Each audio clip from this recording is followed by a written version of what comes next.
ከውለታ በላይ ነው ያንተ ውለታ፣ ከስጦታ በላይ ነው ያንተ ስጦታ።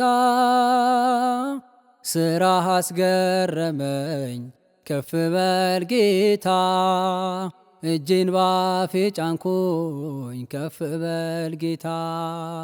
ቀና ብዬ ሳየው ሰማይ ማደሪያህን እጅግ አደንቃለው ግርማ ጌትነትህን።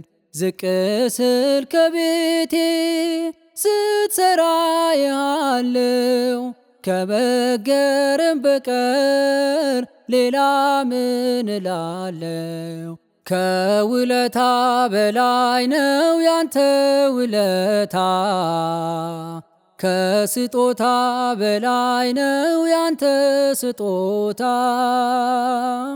ስራህ አስገረመኝ ከፍ በል ጌታ፣ እጄን ባፌ ጫንኩኝ ከፍ በል ጌታ።